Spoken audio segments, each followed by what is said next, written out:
Es suficiente. Bueno, un gusto estar con ustedes. Tengo la difícil tarea de reemplazar a Alejandro Kors. Alejandro es un dirigente muy valioso, actual presidente de Atlanta. Es el vicepresidente del Foro Social del Deporte, del cual formamos parte.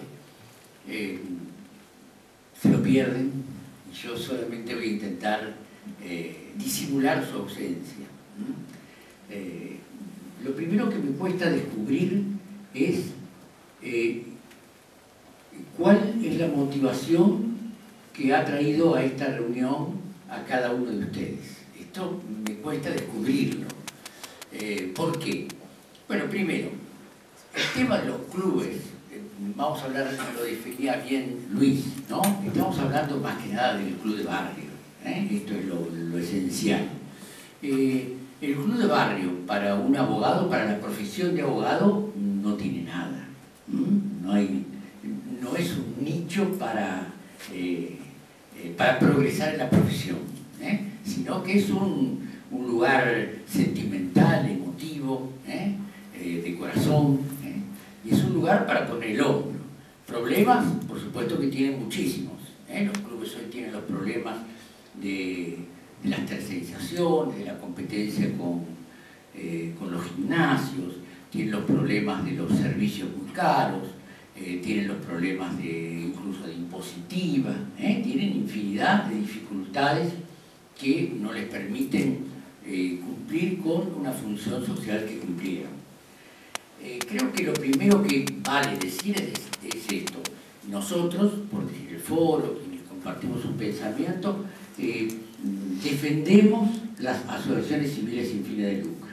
No porque sean perfectas, pero son mejores que otra alternativa. Esto es como tantas otras cosas en la vida, no es que sean lo mejor del mundo, pero no hay otra cosa mejor para reemplazarla. O sea, las asociaciones civiles sin fines de lucro son válidas para todos los clubes de fútbol, y esto engloba desde Boca Juniors hasta Yupanqui o un club más de barrio todavía que podamos imaginar en cada lugar del país. O sea, nosotros defendemos los clubes en manos de los socios. Los clubes en manos de los socios, de esta gente que él o sus padres o sus abuelos pusieron los ladrillos, lucharon, etcétera, etcétera. Nos parece esto una cuestión fundamental. Y por eso hablar de los clubes es hablar un poco del deporte. ¿Qué estamos defendiendo nosotros y qué estamos analizando? Y lo primero que analizamos es decir cómo nace el deporte en la Argentina. El deporte en la Argentina nace de la mano de los clubes. Esta es una situación no similar a otros lugares del mundo, en donde el Estado tiene un protagonismo muy fuerte en el nacimiento del deporte. Ustedes saben que el juego existió siempre. En todas las civilizaciones el juego existió.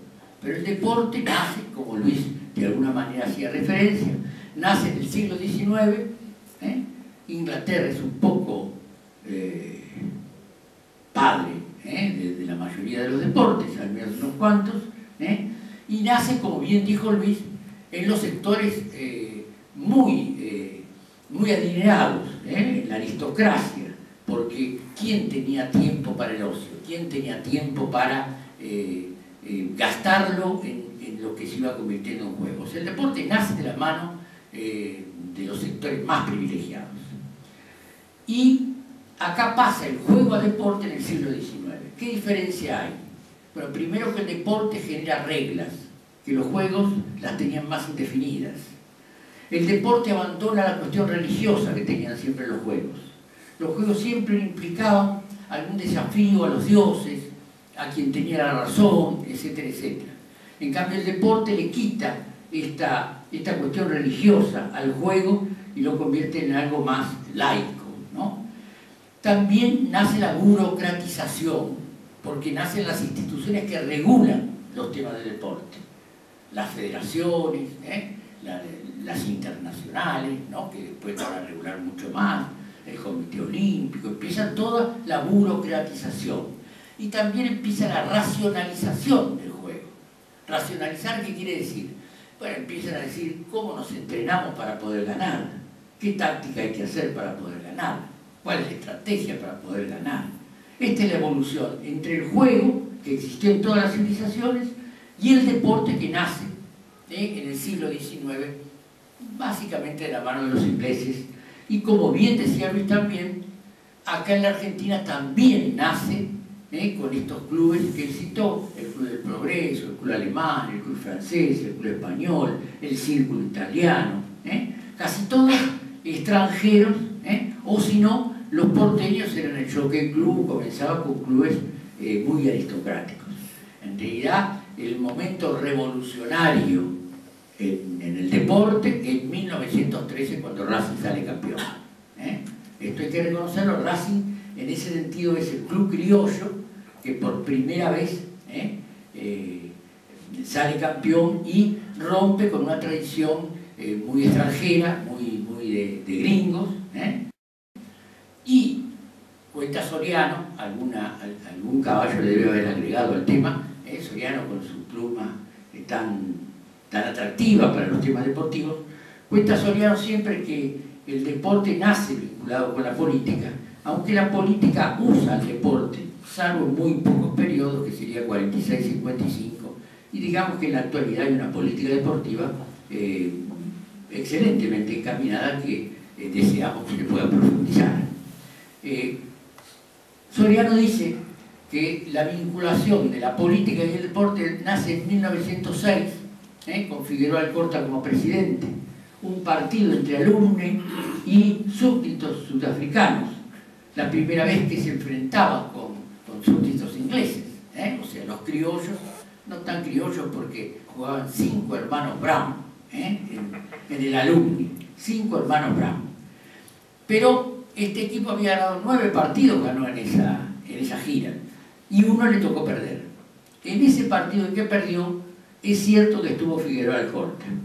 No es tan probado lo que Soriano cuenta que Alcorta hizo cuando Brown hace uno de los Brown hace el único gol del partido, con el cual Alumni gana 1-0, y es la primera victoria de los criollos, de los sudacas, contra los ingleses. Dice que Alcorta sale de su butaca, no había labrado por supuesto en ese entonces, y va a abrazar al jugador, al Brown, que había hecho el gol. Y dice que ahí nace de alguna manera una vinculación entrañable entre el fútbol y la política. Hay un hermoso libro de Ariel Sher. Ariel Sher es un periodista que piensa muy bien, que escribe muy bien, está en Clarín, nadie es perfecto. Pero Ariel tiene un libro que se llama La Patria Deportista. La Patria Deportista, y cuenta la historia de unos 10 personajes y su vinculación con el deporte, ¿no? El Che, Perón, Palacios. Es un libro realmente que, si en algún momento se lo ve en Mercado Libre porque está agotado, debe tomarse. Ariel Sher dice, entre otras cosas, en ese libro, que el deporte no es el tema sobre el cual está sentada la historia argentina, pero no se puede imaginar la historia argentina sin el deporte. O sea, el deporte es parte esencial de esta historia. Y hay otro personaje que, para quienes les gusta el tema, es inevitable transitarlo porque es realmente un lujo, que es Eduardo Archetti.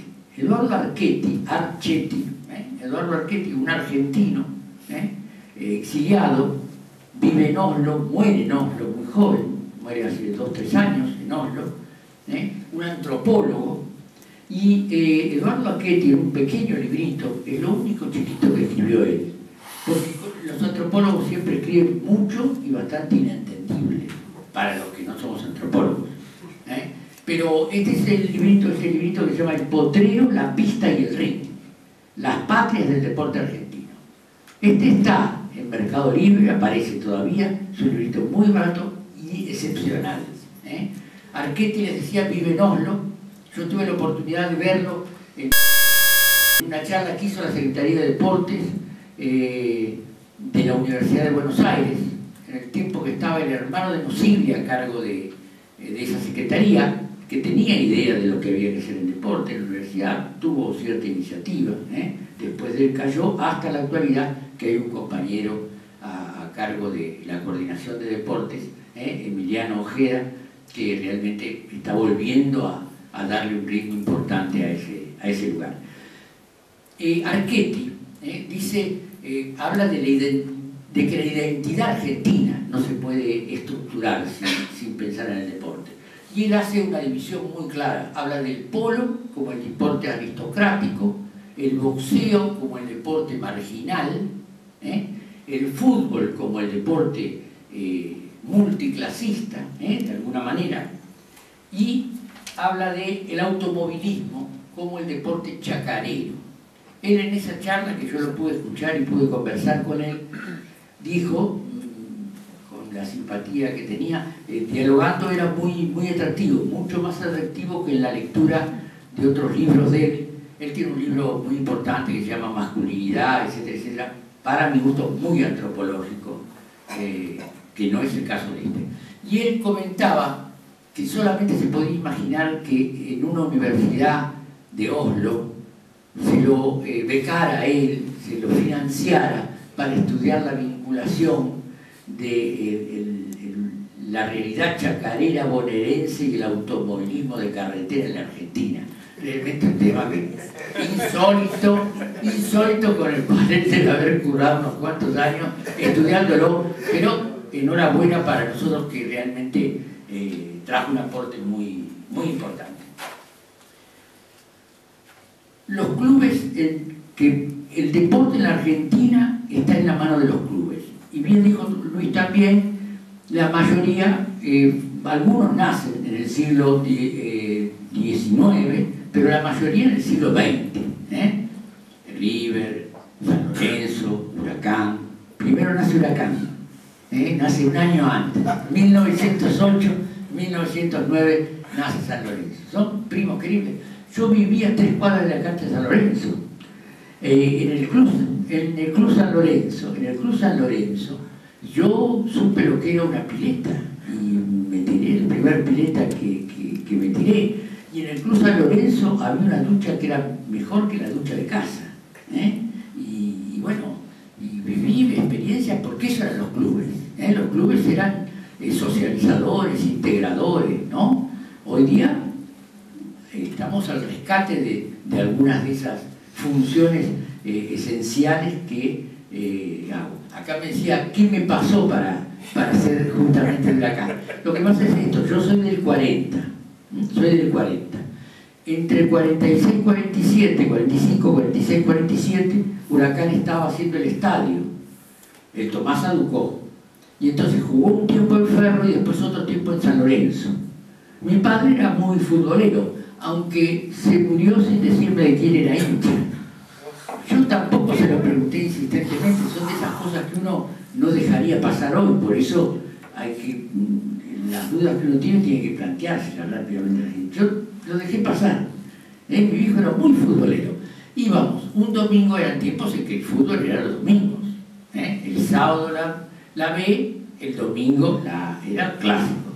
Un domingo veíamos a San Lorenzo, un domingo Huracán.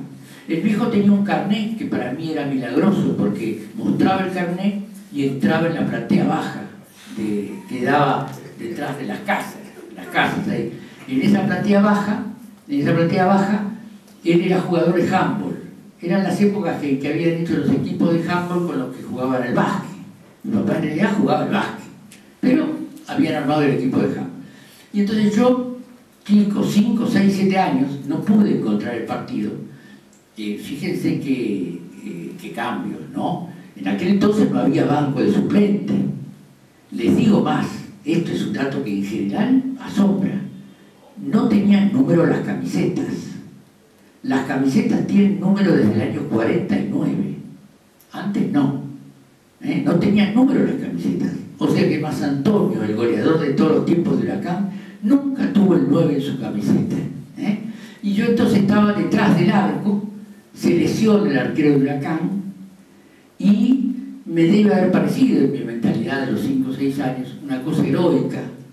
Él en la camilla, le sacan el buzo, se lo pone un jugador. Yo le debo haber pedido explicación al viejo para ver qué pasa, quién es que ataja, por qué ataja, etcétera, etcétera.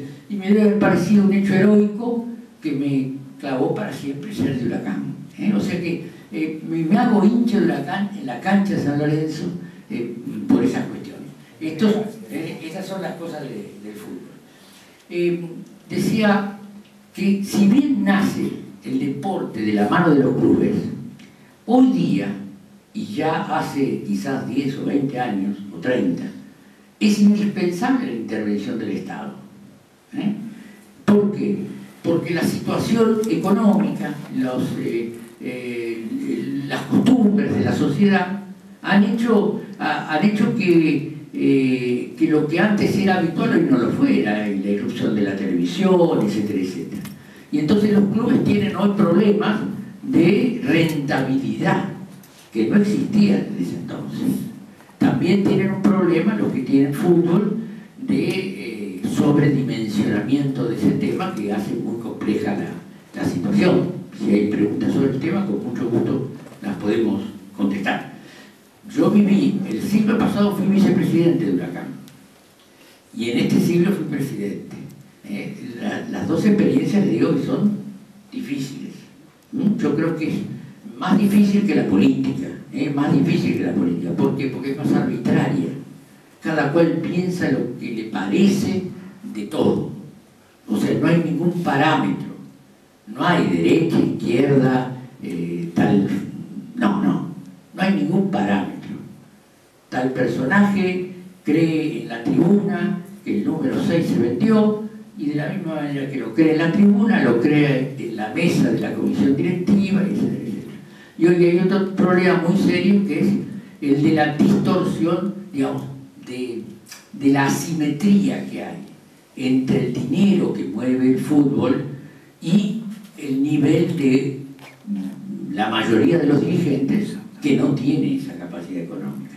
Entonces, un hombre que trabaja con toda la dignidad del mundo en un taxi durante todo el día, a la noche viene al club y ve que él vota que a fulanito se lo vendemos a tal y por esa venta hay un don nadie que es el representante que se va a quedar con $250.000.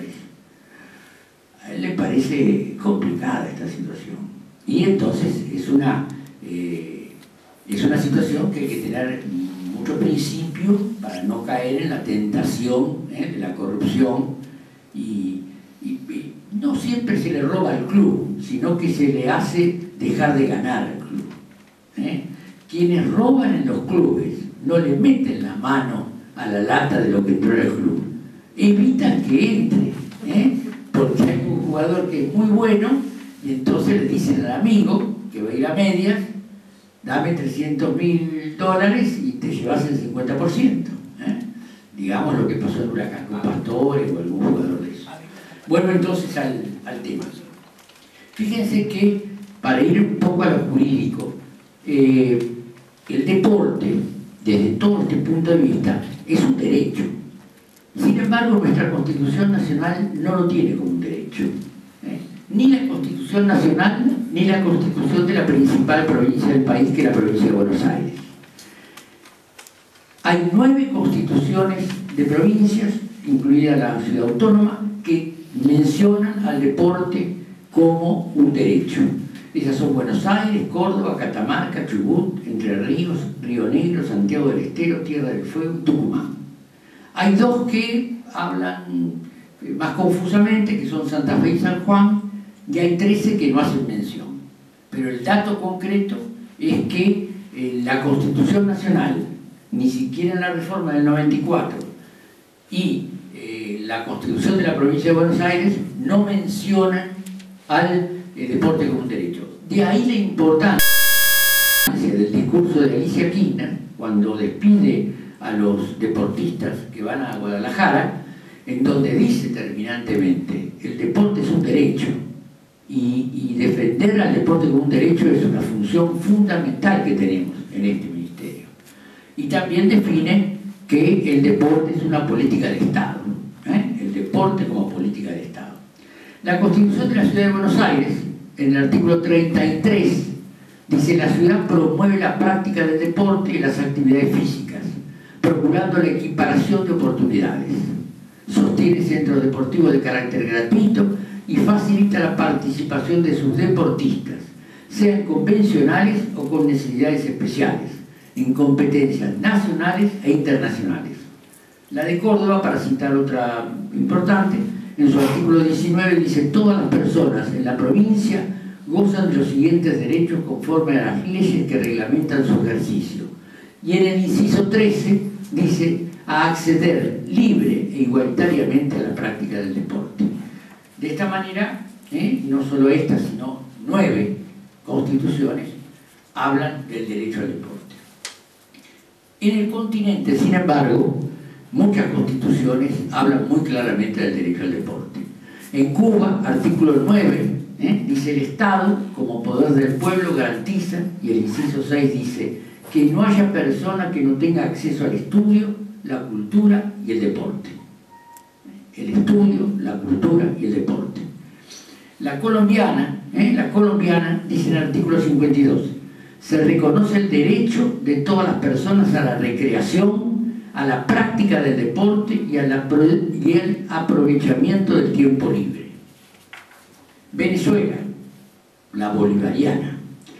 En el artículo 111 dice: todas las personas tienen derecho al deporte y la recreación como actividades que benefician la calidad de vida individual y colectiva. Y como no podía ser de otra manera, Brasil. Brasil yo creo que es el ejemplo en cuanto a desafío del deporte. Bueno, primero fundamental, Brasil tiene un ministerio del deporte. Creo que es un tema pendiente acá bregar porque el deporte tenga nivel de ministerio. El deporte, la salud, la educación es como un triángulo que además se vincula uno con otro, y es muy importante que tuviese.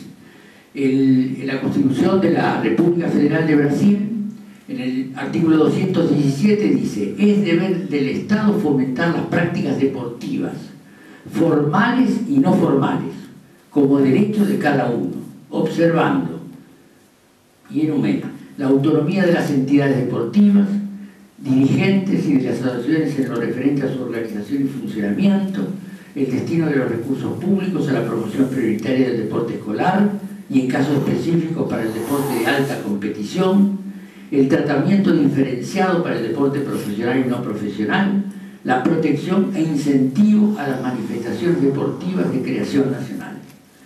Para Brasil, el fútbol básicamente es el deporte nacional y es un poco una bandera de identidad brasilera, ¿no? Bueno, esto trae por consecuencia que en los próximos años van a tener el Mundial de Fútbol y las Olimpiadas, ¿no? O sea, para los argentinos que lo vamos a mirar por TV.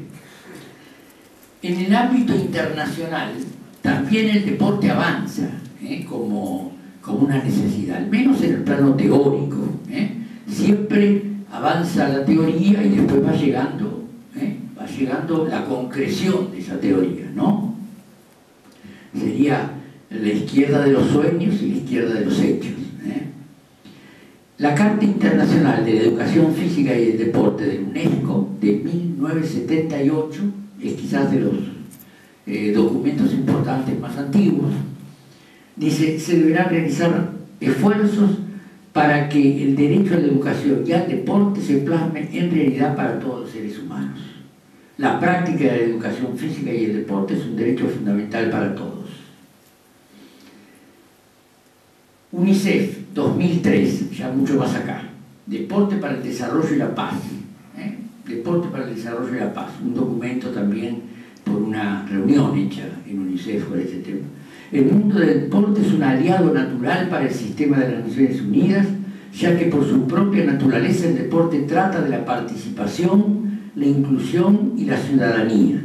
El deporte une a los individuos y a las comunidades, destacando al pueblo llano y superando las barreras culturales y étnicas. El deporte enseña el valor del esfuerzo y a cómo manejar tanto la victoria como la derrota. El deporte es mucho más que un lujo o una forma de entretenimiento. El acceso al deporte y la participación en el mismo es un derecho humano y es básico para que los individuos de cualquier edad lleven una vida sana y plena. Aunque se reconoce constantemente que el deporte y el juego son un derecho humano, no siempre son vistos como una prioridad e incluso se la llama el derecho olvidado. Esto dice la UNESCO en el 2003. Y la última cuestión de nivel internacional es una declaración de Atenas, en Atenas 2004, ministros de deporte y encargados del tema deportivo de muchísimos países reunidos en una cuarta conferencia internacional, escriben un documento que se llama Edificar una sociedad sana basada en el espíritu deportivo. Y ahí dicen la educación física y el deporte constituye uno de los medios más eficaces de mejorar ante todo la salud, el bienestar de los pueblos y en particular de los jóvenes. Las actividades físicas son asimismo un instrumento indispensable en la lucha contra las desigualdades y los azotes sociales, como el uso de drogas que afectan en diverso grado al conjunto de las sociedades modernas. En este orden también está el plan estratégico 2008-2012 de la Secretaría de Deportes de la Nación, que está a cargo de Claudio Morresi, que tiene el récord del secretario de Deportes que más ha durado en su cargo, Y en ese sentido también hay que reconocer que es quien durante su desempeño más ha aumentado el presupuesto.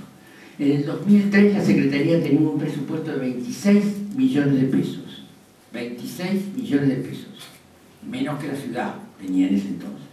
En el 2011 tiene un presupuesto de 167 millones de pesos, más 130 millones de pesos que tiene el ENAR. El ENAR es el Ente Nacional de Alto Rendimiento que se creó en el 2010.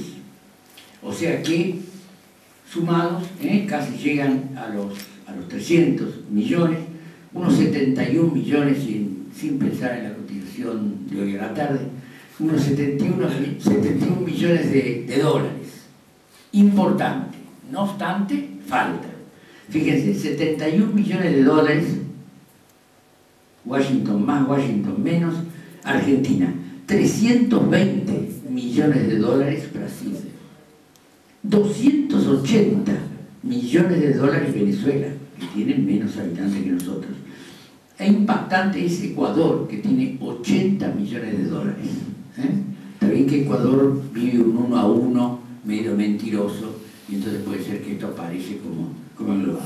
Pero hay una necesidad de fomentar el deporte. La estadística dice que solamente el 10% de los chicos en edad escolar practican un deporte fuera del colegio.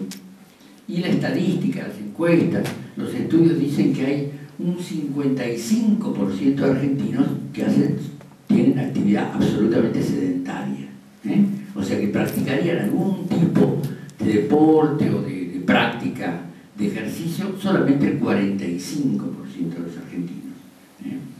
Yo creo que esto es importante, esto se reflejó en el actual medallero en Guadalajara, pero hay que rescatar que una política deportiva es válida si atiende por igual al deporte social y al deporte de élite. Y en ese sentido también tenemos que decir que en la actualidad, bueno, en la provincia de Buenos Aires, Alejandro Rodríguez, un compañero del Foro Social del Deporte, es el secretario de Deportes, y subsecretario también es un compañero del Foro, Juan Manuel López. Ahora se ha agregado otro apellido para confundir, es Juan Manuel López Gómez. Los dos son muy... pero tienes insistencia. Una vez yo cuando era chico, estas cosas no serían aceptadas. Cuando era chico, o joven, joven, creí que podía imponer el Néstor a Vicente. Yo me llamo Néstor Alberto Vicente. El Alberto le voy olvidando, Néstor a Vicente. Y entonces fui concejal en el 73, soy un dinosaurio. En el 73 fui concejal. Y en aquel entonces, que también se ve que es un dinosaurio porque sigue escribiendo ahora Brasco, me sacó un artículo en La Opinión, embromándome con el Néstor A, que lo abandoné en ese momento, y me cargaba con Juan B. Justo, Leandro Nealén, ¿no? Ahí me di cuenta, dije, negro, que es mi forma de identificarme ante el espejo, negro, olvídate de la A, serás con buena suerte Néstor Vicente, pero en aquel entonces, 30 años, quería ser Néstor Arce. Brascón me mató, porque incluso eso, Juan P. Justo, Leandro Alejo. No. Me mató. Bueno, Alejandro Rodríguez protagoniza, de la mano de él se realizan los Juegos Buenos Aires, 20ª competición de los Juegos Buenos Aires. Es el juego más importante de América Latina. El juego más importante de América Latina. Este año ha llegado a cerquita del 1,5 millones de participantes, de todas las edades, porque tienen abuelos, chicos, y además es un evento cultural y deportivo, porque también tienen cuestiones culturales. O sea, en la provincia de Buenos Aires se desarrolla por 20ª vez, porque no es ahora está creciendo mucho, pero es la 20ª vez, los juegos más importantes de América Latina. Y en el nivel nacional están teniendo gran promoción los Juegos Evita, que en realidad fueron un poco el emblema de ese tiempo, 46-55, en donde el deporte tuvo una atención del Estado. El deporte fue atendido por el Estado. Algunos dirán que con intencionalidad política, lo que fuera, pero objetivamente fue atendido por el Estado. Recordemos nada más que en el 51 los Panamericanos, en el 50 los campeones de básquet, en el 53 la Fórmula 1, la construcción del autódromo, del velódromo. También podríamos agregar la cancha de Racing. Cereijo era el ministro, y que le decían en ese entonces Racing Deportivo Cereijo, porque era el que aportaba, apoyaba al club, ¿no? También en ese tiempo se hizo la cancha de Racing. Bueno, de alguna manera esto es una introducción a la importancia que tienen estos clubes, por qué nos desesperamos porque continúen en manos de los socios. No es perfecto, hay dirigentes horribles, pero esto es como la democracia, no siempre se tienen buenos dirigentes, pero no hay un método mejor. Y entonces, para los clubes no hay un método mejor que el de la asociación civil sin fines de lucro. Si acá estuviese Alejandro Kors, podría decir cómo Atlanta revivió 3-4 veces solamente por el hecho de estar en manos de los socios. Y yo te puedo decir que Huracán también. Y Huracán también. El actual presidente de Huracán tiene una posibilidad de aportar dinero y aportar.